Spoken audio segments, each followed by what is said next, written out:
Hello everyone, welcome to this little press conference. Lovely to see you all. Thanks so much for coming, and thank you to everybody watching later on YouTube. And we're in a little park in South London, just next to Inner London Crown Court, which is just behind us here. And there's a trial happening at the moment in Inner London Crown Court of Insulate Britain supporters. 4 of them are on trial at the moment for public nuisance. And there's been a whole series of these trials over the last few months.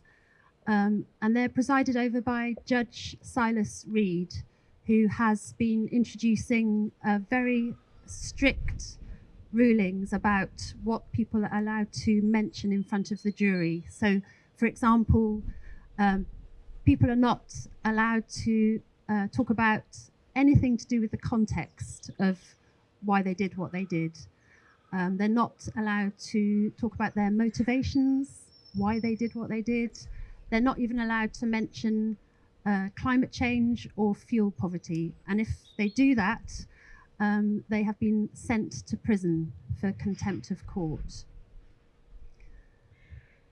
And also happening today, or has happened this morning, is 24 just ordinary people have been sitting outside the court this morning, holding signs which are reminding the public of their rights if they're on a jury. And we're going to hear a bit more about both of these things, the trials and why people have been sitting outside this court this morning with those signs. This press conference will go on for about half an hour or so. And we've got some really great speakers, including some of the sign holders from this morning. I'm going to hand over now, first of all, to Tim Crossland, who's a lawyer from Lawyers Are Responsible and Plan B. Thank you so much, Kathy, and thank you to all of the people who are here today, whether to bear witness or whether to be part of something that we don't get to say very often, a great day for justice in this country, a great day for the right to trial by jury, a great day for people telling the truth and standing up for the truth. We've heard about what's been happening in this court here. Judge Silas Reed banning people for explaining why they did what they did, banning people from defending themselves in court with their liberty at stake, sending them to prison just for using the words climate crisis and fuel poverty, and then arresting Trudy Warner when she stood with a sign outside the court reminding jurors of that centuries-old principle that they must use their moral conscience to make their decisions, and sending her to the Old Bailey, where that same principle is set in marble. And today, 24 of us have come together to do what we know we have to do in the face of bullying and oppression, which is to expose the weakness behind it, to expose the cowardice behind it. And if Trudy Warner was interfering with the course of justice with her one sign, well, think about what we were doing today. 24 of us interfering with the course of justice. 24 of us telling the jury they had a right to use their moral conscience and not to leave their conscience at the door. And we told Judge Reed that's what we were doing. We sent him a letter delivered by a former police officer, a former detective sergeant from the Metropolitan Police who joined the police to deal with injustice. And Judge Reed has pretended he didn't know about it. We've been left completely undisturbed because he's a coward and because he doesn't know what to do when people really stand up for the truth. So thank you so much. This has been a brilliant day, but it's just the beginning. It's just the start. We are not afraid. Thank you. so much, Tim. I'm going to ask Laura Karina Court, who's going to read out the letter that was delivered this morning to Judge Reed. Dear Judge Reed, today we unite to uphold the right of jurors to make decisions on their conscience and in context. We write to explain why we're outside the court today to uphold the centuries-old principle that juries are entitled to make decisions according to their conscience. The principle is so foundational, it is taught to our children at school. It was first established in 1670 when the Recorder of London tried to compel a jury to convict two Quaker preachers, William Penn and William Mead, for holding an unlawful assembly. Chief Justice Vaughan of the Court of Common Pleas held the Recorder's approach to be unlawful. He ruled that juries have the right to give their verdict according to their convictions. This principle safeguards not only religious minorities, it provides for a jury to reject any prosecution which they perceive to be politically motivated, an abuse of power, or contrary to basic morality. It is why we prize the right to trial by jury so highly. It puts the moral sense of ordinary people at the heart of the criminal justice system. If the government were to pass new laws tomorrow which criminalize people for their racial origins, union membership, or their political beliefs, trial by jury would stand in the way of their effective implementation. But before jurors can apply their common sense to a situation, they need to understand the relevant context. If a woman is charged with assaulting her husband, who has for years been subject to violent domestic abuse by the same man, the jury cannot do justice to the case if they are unaware of the history. If those charged with public nuisance, an offence punishable with life imprisonment, have supported a road blocking campaign only because they are in fear for their own lives and the lives of their children and loved ones, the jury should be able to take that into account. Indeed, when jurors have been permitted to hear such evidence, they have often found defendants to be not guilty, even when the basic facts of the case have been admitted. But when jurors are denied the opportunity to hear why defendants have taken their actions, they are also denied the opportunity to exercise their moral common sense contrary to natural justice, the right to a fair trial, and the ancient principle established by Penn and Mead. It is wrong that those taking non-violent direct action against the government's ongoing support for new fossil fuel projects and inaction on home insulation are banned from explaining their motivations to the jury. We are shocked that people have been sent to prison just for using the words climate change and fuel poverty. And it is astonishing that in 2023, but a short distance from the Mother of Parliaments, people have been arrested just for holding up a sign which sets out the same principle of the criminal justice system, which is displayed in marble in the Central Criminal Court, also known as the Old Bailey.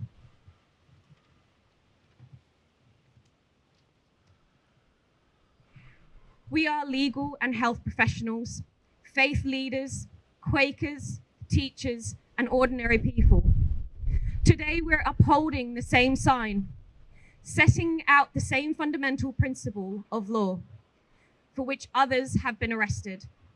We are ready to face the consequences, even if we are arrested and imprisoned. In doing so, it is not our intention to influence the jury or the outcome of any criminal proceedings. It would be paradoxical if literally upholding the law were considered to be an interference with the course of justice. To the contrary, our purpose in taking this action is to defend the right to trial by jury and to uphold the rule of law. We take this action in solidarity with our fellow citizens who have been arrested and all those face oppression in this country and around the world for standing up to the fossil fuel companies and their political allies. We take it in solidarity with all those on the front line of the climate and ecological crisis including those who lost their lives in the last few days to wildfires in Siberia and their homes to flash flooding in Somerset, and the millions facing famine in the Horn of Africa. We take it in solidarity with the young and economically marginalized people of this country. It is they who are left to pay the highest price for the suppression of evidence that has been the story of this crisis since the 1980s, when Exxon and others first learned their products were driving the world towards catastrophe by the middle of this century.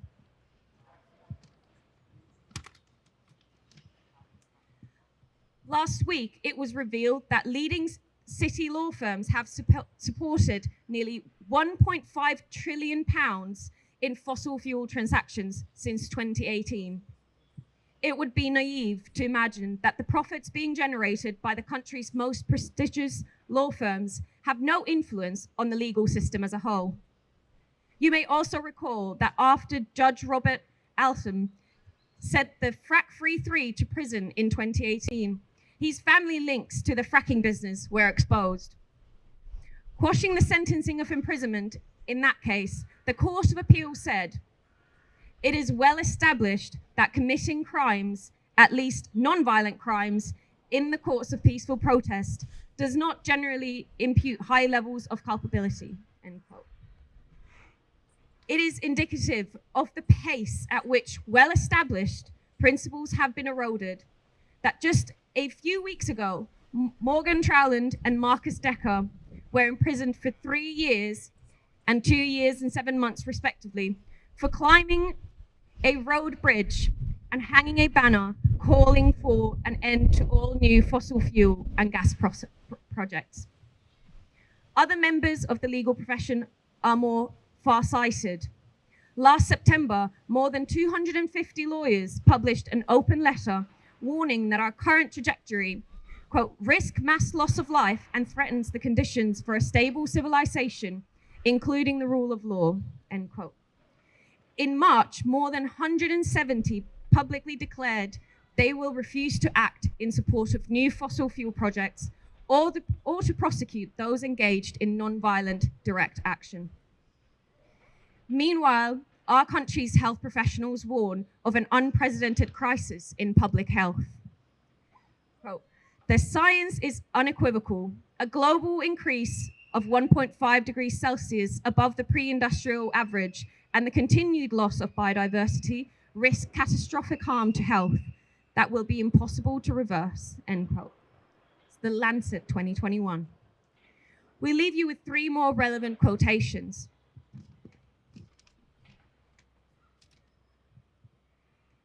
"It is appropriate to be scared." It's from Sir David King, for Chief Scientific Advisor to the government. And climate activists are sometimes depicted as dangerous radicals, but the truly dangerous radicals are the countries that are increasing the production of fossil fuels. Investing in new fossil fuel infrastructure is moral and economic madness. That was by Antonio Guterres, the UN Secretary General, in April 2022. Young people demand change. They wonder how anyone can claim to be building a better future without thinking of the environmental crisis and the suffering of the excluded. That was Pope Francis in 2015.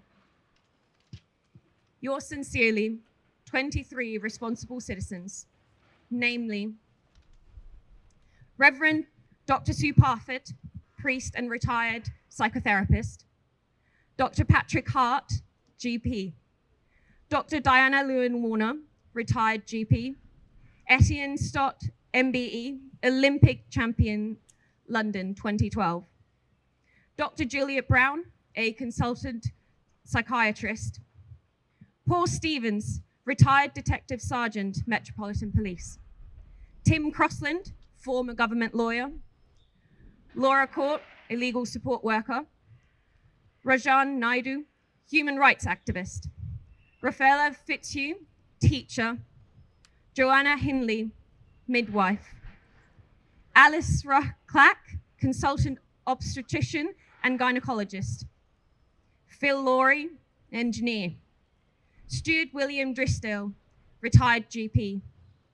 Neil Stevenson, retired GP. Steve Fay, physiotherapist. Anna Hayatawen, disabled artist. Angie Zelter, environmental and peace campaigner. Simon Bramwell, a carer and outdoor educator.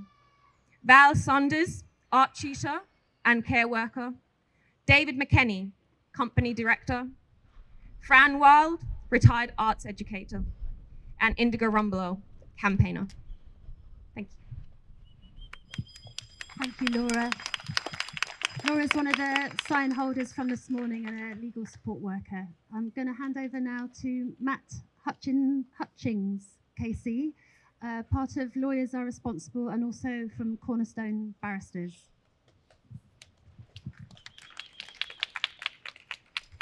Thanks. So I'm Matt Hutchings. I'm a King's Counsel, which is a senior barrister.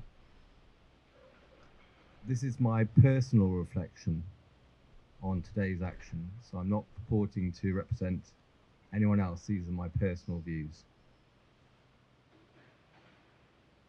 Our country is in a crisis.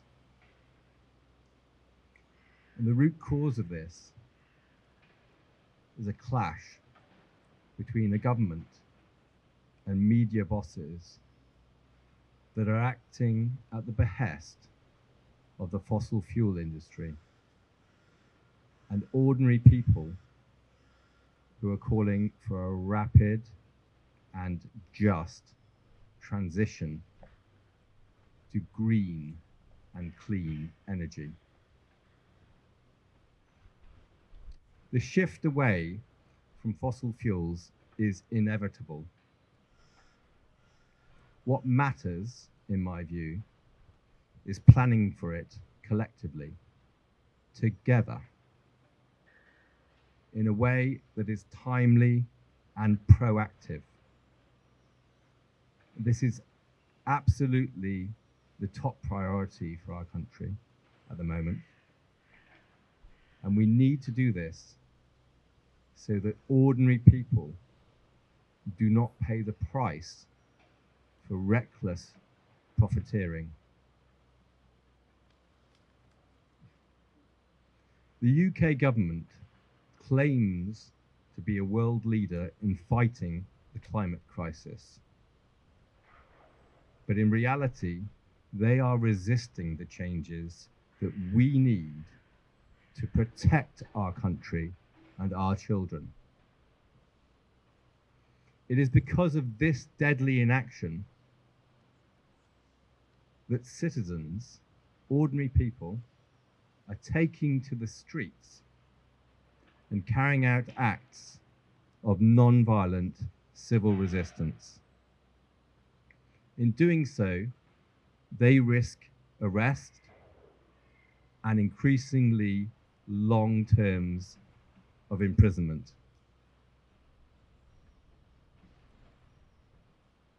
The British public, open quotations, over many centuries has adhered to its historic choice that decisions on the guilt of defendants charged with serious crime should rest with a jury of lay people randomly selected and not with professional judges.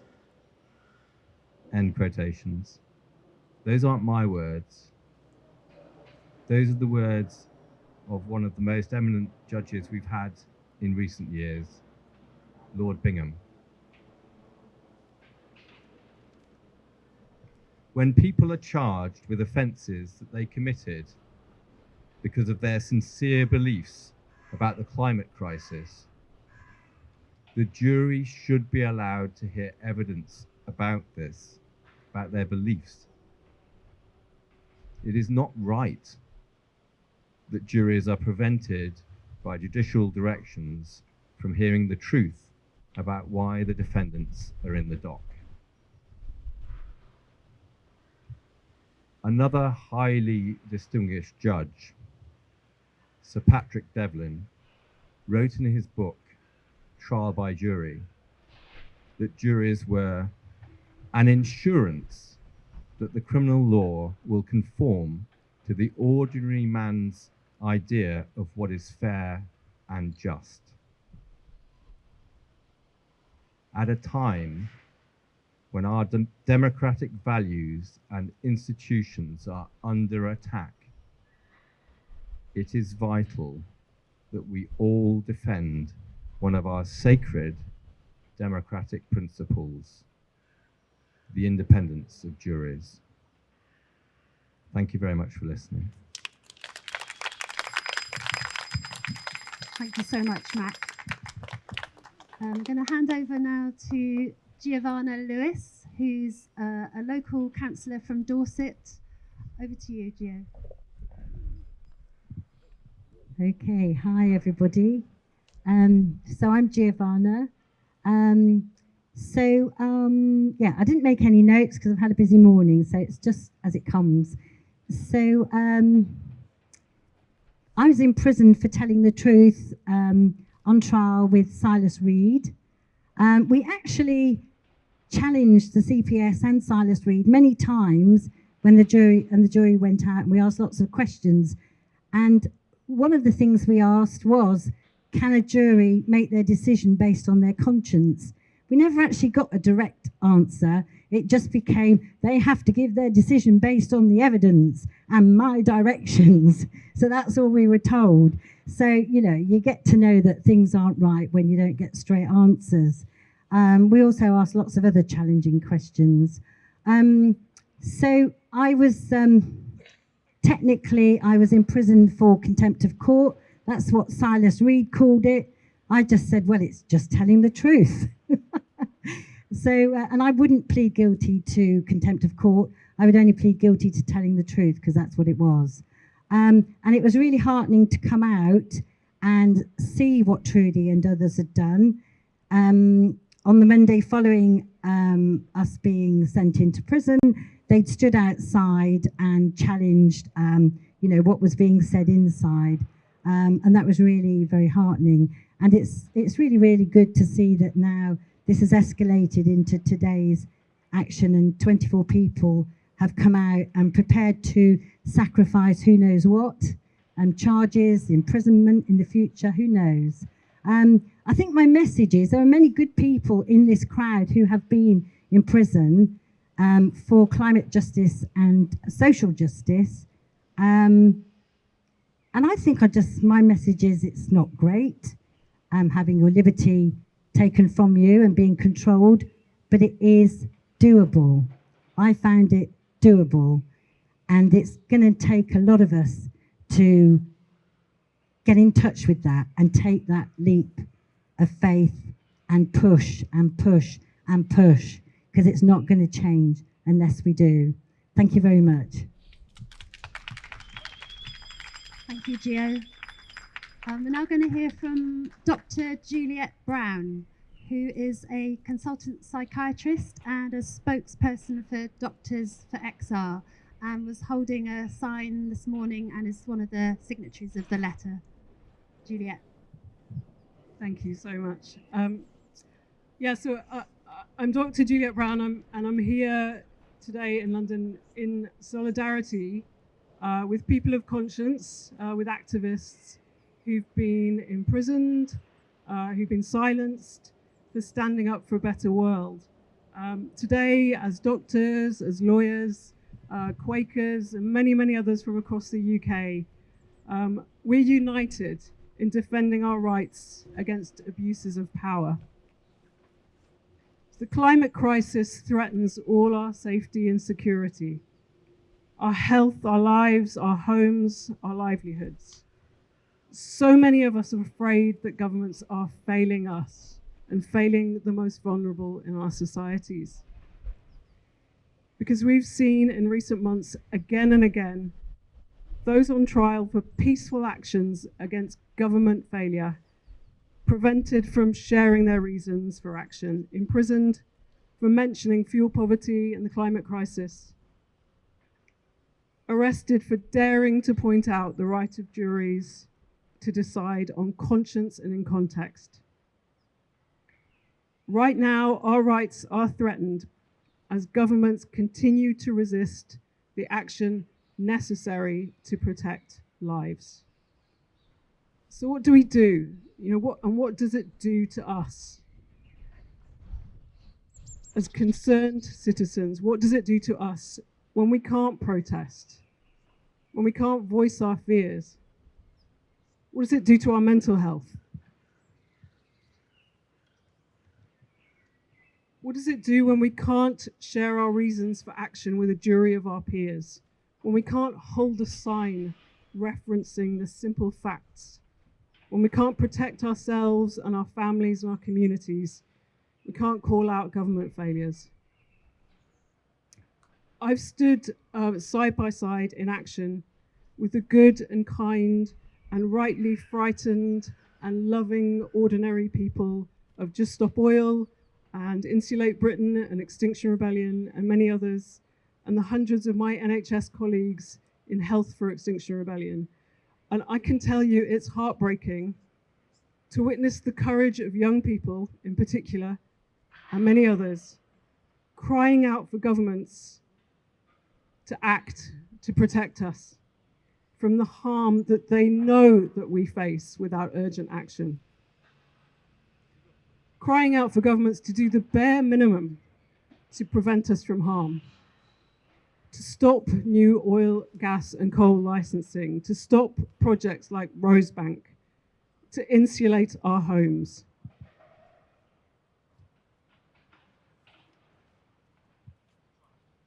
Crying out for governments to tell us the truth about the food and the water shortages and the threats to our health and our social cohesion that we will face, to let the public make informed decisions about what should be done. None of us should stand by while young people put their liberty on the line to protect us all. We cannot abandon them to carry this fight alone, to take all of the risks. We cannot accept the law suppressing our hard-fought rights to be judged by our peers according to their conscience. We're not here to influence a trial, but to uphold the rule of law and the administration of justice. Jurors must be allowed to hear about the climate crisis, must be allowed to decide with access to the whole truth. We will not stop fighting for our rights and for our survival. We cannot fail, we are not defeated, and we will not give up. Thank you so much, Juliet. We're now going to have a short reenactment of a scene that took place a few weeks ago in the court behind us between Judge Silas Reed and David Nixon, who was one of the people who has spoken the whole truth in court and got sent to prison for contempt of court. So we're going to hear a reenactment of that with the part of Judge Reed. This is a transcript from what happened in court, and the judge's words will be read out by David McKenney, company director, and the words of David Nixon will be read out by Ella Easom, who's a young social and climate justice campaigner. Has anyone got a wig?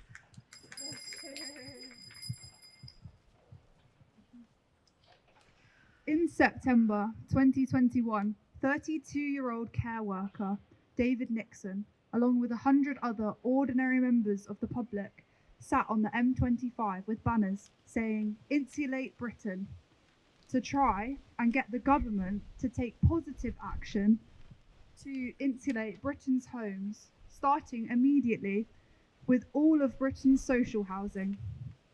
Insulating Britain's homes, the leakiest in Western Europe, is generally accepted as something that must be done urgently in order to prevent 10,000 deaths a year in the UK of people unable to afford to heat their homes. and to prevent countless millions of deaths in the future from the effect of climate collapse.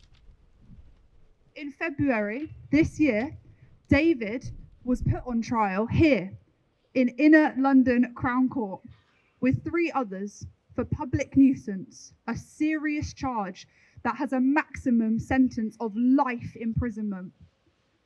The trial was presided over by Judge Silas Reed, who has presided over many of the Insulate Britain public nuisance trials, including one going on today. During these trials, he has ruled that not only are all our defences inadmissible, but that we are not allowed to speak at all we're not allowed to speak at all about our motivations, about why we did what we did. We are forbidden from talking at all about the context of our actions. We are not allowed to mention the words climate change, fuel poverty. We are warned that if we do any of these things, we may be in contempt of court and may be imprisoned. David decided to honour his oath to tell the truth, the whole truth, and nothing but the truth. He decided to tell the whole truth and thereby break Judge Reed's rulings. He did this during his closing submission to the jury, who were sent out of the courtroom by Judge Reed as David began to speak about fuel poverty in this country. Once the jury had left the court, Judge Reed ordered David to attend a contempt of court hearing the next day with no jury present. This is a transcript of the main part of that hearing.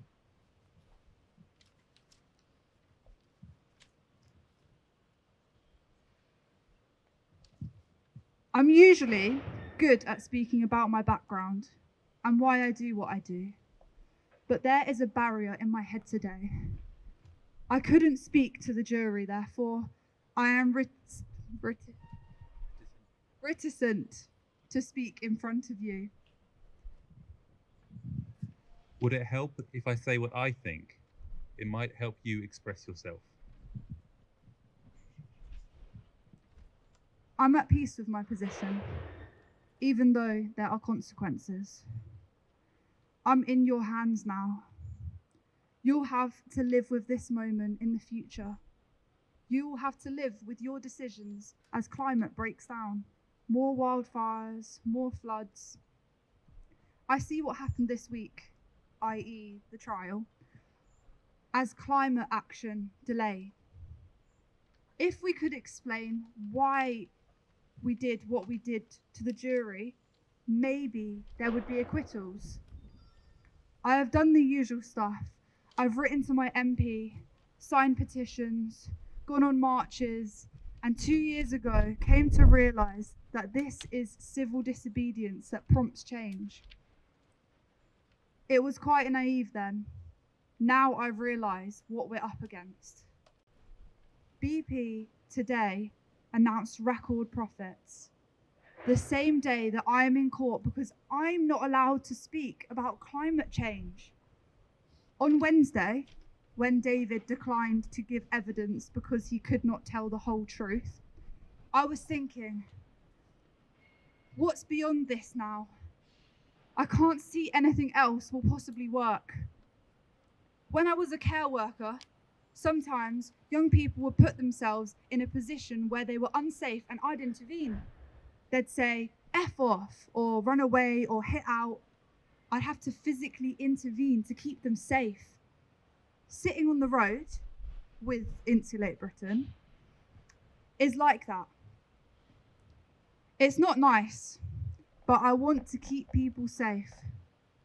What I did yesterday, in my closing statement, was similar. I broke the court's rules, but to highlight what's going on. The judiciary at the moment is not protecting life. It's a nuanced point. as I know you do protect life, and so do the police, but the judiciary is ignoring what's coming. I'm very bleak about the future. We are going over 1.5 degrees of warming. We will breach tipping points, and there will be a cascading effect. I don't see how the rule of law will survive once those are breached. I realise that these are nuanced points, and it's counterintuitive to see what I'm doing as upholding the rule of law. But if tipping points are breached and we no longer have a stable climate we have had for 10,000 years, people will be starving. The rule of law won't survive. Why did I do what I did yesterday? Did I do it to disrespect the court? Maybe it's because the court's disrespecting itself. It seems ridiculous. It seems ridiculous when I'm dragged off the road by a police officer, but I don't see any alternative. If I was able to speak to fellow members of society, they could decide. Whereas I feel like I'm putting myself in your hands. I see myself as a good member of society, a good person, and I have no alternative. Thank you. You said you believe that the court is not upholding what it's there to uphold, but this is a Crown Court. We deal with criminal matters. There is a limit to what we do. What do you suggest? There are other courts in this country with different jurisdiction. We have a limited jurisdiction in this court.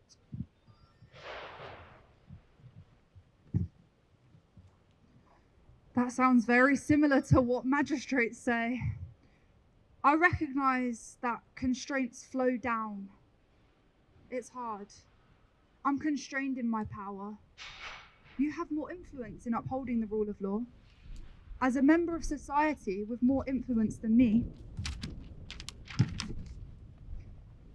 you have choices which I don't have, which you'll have to live with. I'm afraid I don't have a good answer. Please go to the dock. We will now move on to the sentencing. I will reduce your sentence by a third because you accepted you are guilty of contempt of court. You have been found guilty in your public nuisance trial, and sentencing for that will be in March.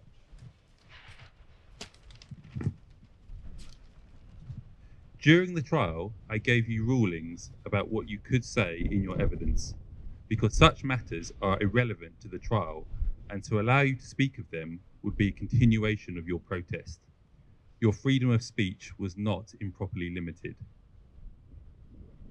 Your motives and beliefs could be expressed to me as you've done today, and you could do this at your sentencing, but they are of no relevance to the jury. In your address just now, you were clear you believe this court is not upholding the rule of law. You are wrong. This court is here to decide if people have committed a crime. You said, "I'll have to live with the decision. I think very carefully about all my cases." You didn't give evidence, and it was clear that this was an emotional decision. Yesterday, you told me you would give a closing address and would talk about climate change and other matters. I made clear that would be contempt of court. You started your closing statement. I ordered you to stop and sent the jury out. The jury took time to leave because of the setup of the court, and you continued. After the jury left, you said you wouldn't continue if they returned, and you were true to your word. I decided to let the trial continue. I might not have done if you were the sole defendant. If I had not decided that, that would have involved big costs of a retrial. Your other behaviour was appropriate throughout the trial. Your contempt of court is very serious. You use your right to a closing statement to improperly continue your protest. I find it hard to think of a more calculated and deliberate contempt of court. The maximum sentence is 2 years. There are no sentencing guidelines. But I need to consider the harm caused and your culpability. Court guidelines must be complied with. You can't break them. You can appeal them. Your culpability is high.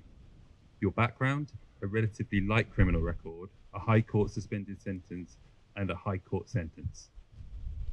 Mitigation, you are 36 years old and you have had a career as a carer. There must be a prison sentence. I can't suspend it. I will cut it by a third because of your admission of contempt, guilt of contempt. I give you 8 weeks. You will serve 4 and then be released.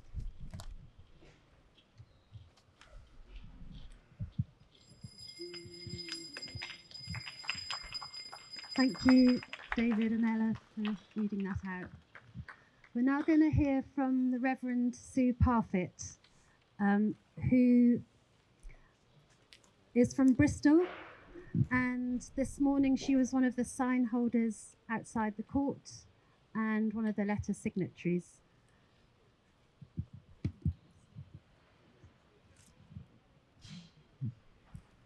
It's hard to know really what to say after that wonderful testimony from David and the reenactment of it.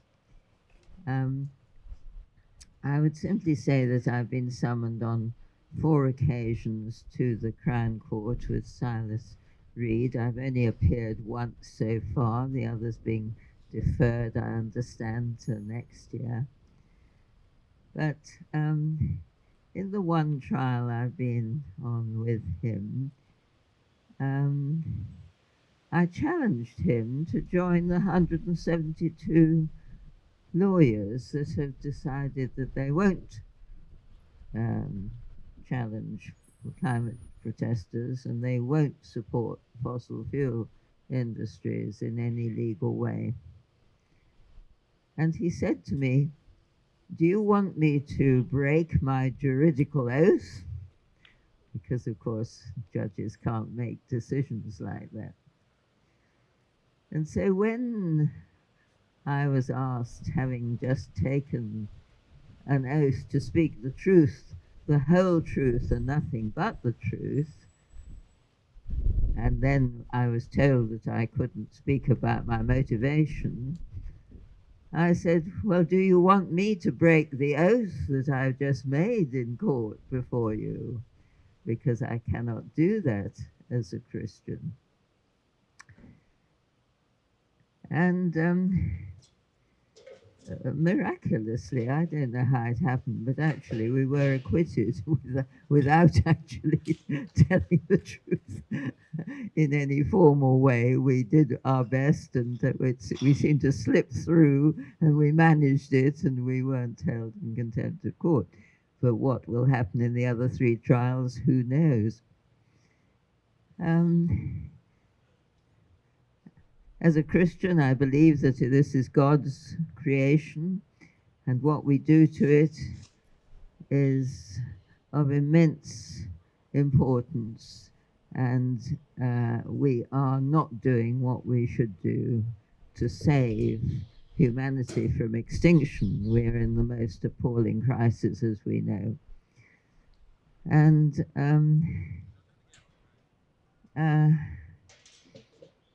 I think that we have to do everything that we can do simultaneously and together. Various people have said this. I think Greta Thunberg said it first. We have to do everything that is in front of us to do.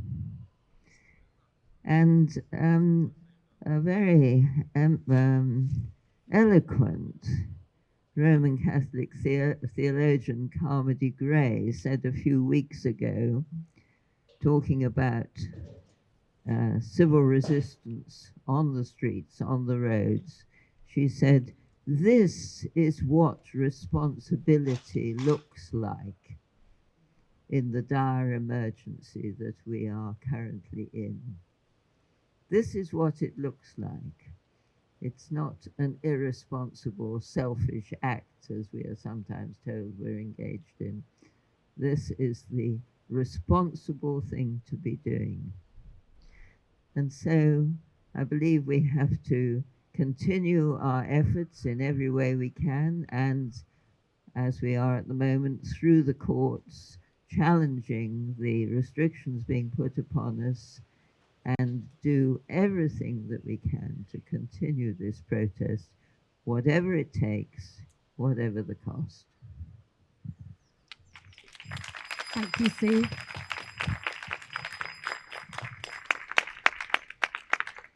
We're now going to play you a short message of support from Melinda Janke, who's a senior Guyana-based lawyer, and she's the winner of the Commonwealth Rule of Law Prize in 2023. And I'm just going to play her words through the speaker.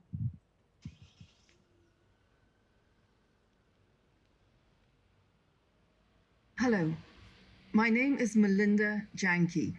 I live in Guyana, South America. I'm a lawyer.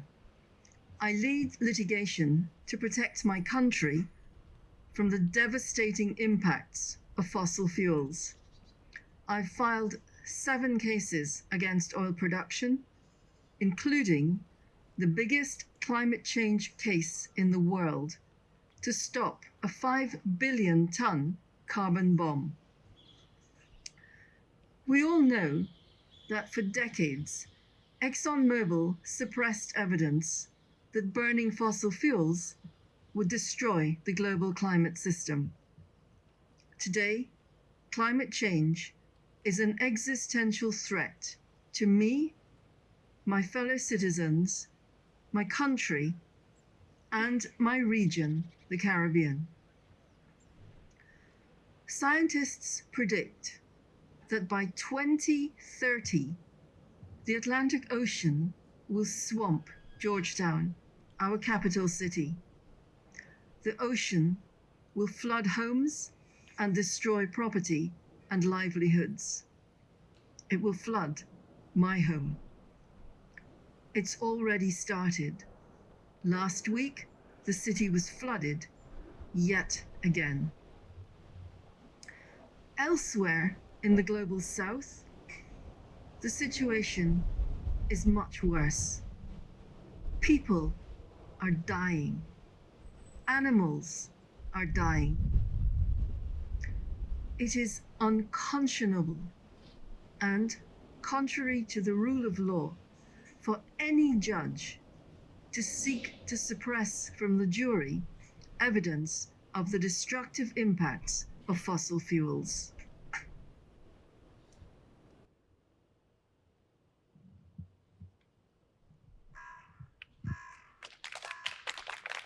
That was Melinda Janke's words. We've got 2 more speakers. First up, we've got Rajan Naidu, who's going to say a few words. Come over here, Rajan. From the Quaker perspective, Rajan was one of the sign holders this morning and also a signatory of the letter to Judge Reed.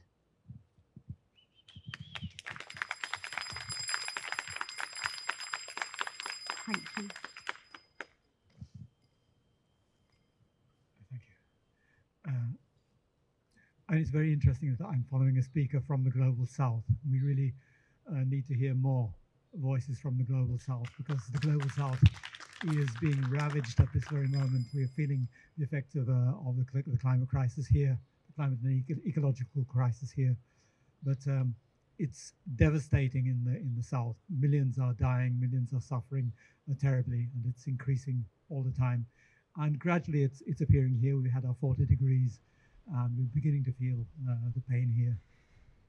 But we are lucky here that we have the privilege of being able to do this kind of thing.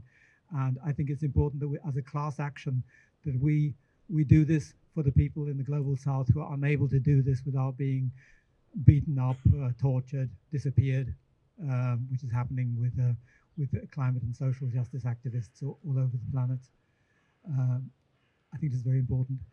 We live under quite an increasingly repressive regime here, which is we're seeing people being locked up for holding placards, which are simply informing people of their rights, of something which is the fact. And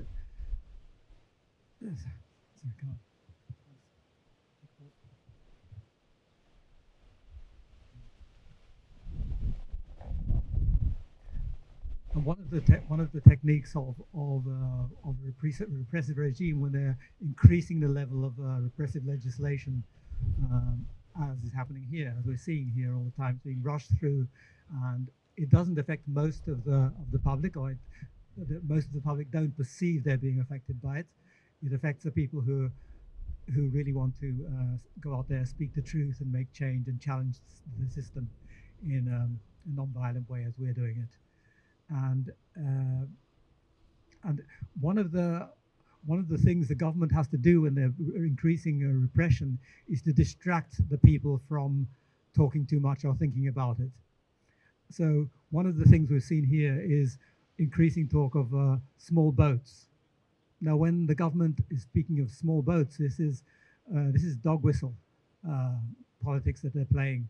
They're not talking about boats at all. They're talking about human beings, desperate men, women, children who are fleeing for their lives, for their safety. Nobody gets in a small boat just for the sake of it, or just because they want to come to Britain to live off the fat of the land. It doesn't happen like that. We know that it's very hard for people when they come to this country, and they still have to struggle, and they're traumatized. And we are being taught this language of small boats, so we can dehumanize them, so we can reject them without even knowing them, without listening to their stories. And when the government does this, racks up the level of institutional racism, the racism which we already have in our society, which comes from our colonial background. It's when this happens, they have to create they create this distraction from the repressive legislation which they're bringing in. It has consequences for communities such as the ones that I know about, that I live in, that I'm connected to. I was reading today that in the area where Stephen Lawrence was murdered,